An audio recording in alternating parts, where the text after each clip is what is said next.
धन्यवाद सभापति जी कि आपने मुझे औद्योगिक संबंध संहिता संशोधन विधेयक 2026 में मेरी बात रखने का मौका दिया।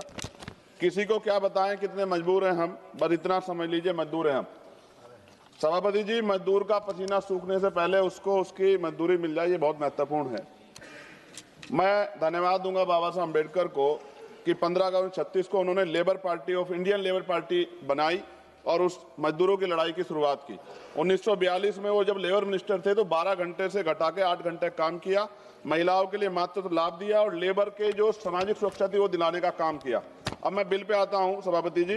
कहा जा रहा है केवल एक तकनीकी संशोधन है, लेकिन जब बात श्रमिकों के अधिकारों, औद्योगिक संतुलन और करोड़ों परिवार के भविष्य की आएगी तब कोई संशोधन केवल तकनीकी नहीं होता है, हर शब्द का असर होता है, हर प्रावधान का परिणाम होता है। महोदय, वर्ष 2020 में सरकार ने 29 श्रम कानूनों को 4 श्रम संहिताओं में समाहित किया था।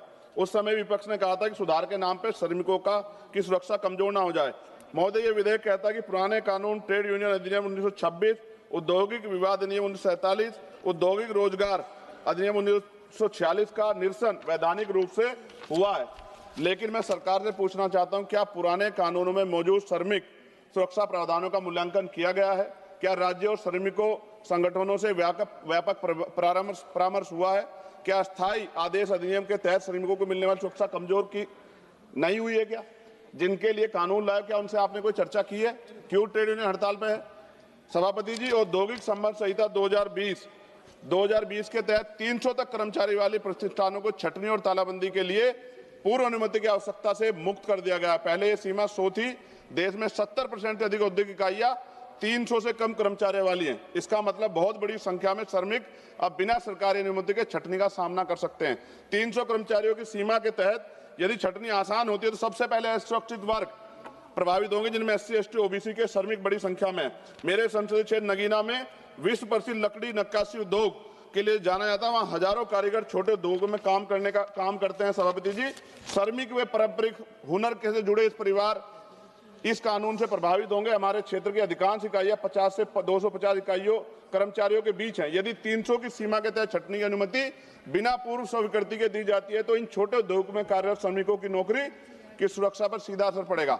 यह कानून उद्योगों को हायर और फायर की छूट देता है। सभापति महोदय, देश के औद्योगिक और असंगठित क्षेत्रों में बड़ी संख्या में SC, ST और OBC के श्रमिक कार्यरत हैं। सरकार ये सुनिश्चित करे कि औद्योगिक विवाद समाधान तंत्र, गिरवांश, रीडर सेल, कमेटी और ट्रेड यूनियन संरचनाओं में इन वर्गों का पर्याप्त प्रतिनिधित्व रहेगा। रोजगार निवेश से आता है, निवेश मांग से आता है और मांग आय से आती है और आय स्थिर रोजगार से आती है।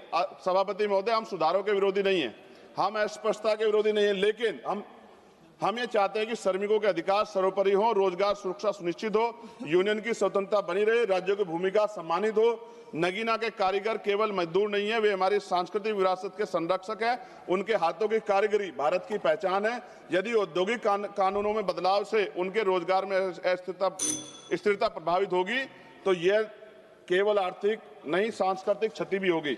सभापति महोदय, खत्म करते हुए, यदि सरकार वास्तव में श्रम सुधार को समावेशी बनाना चाहती है तो यह सुनिश्चित करना होगा कि SC, ST और OBC श्रमिकों को सामाजिक सुरक्षा, बीमा, पेंशन और न्यूनतम वेतन का पूर्ण संरक्षण मिले।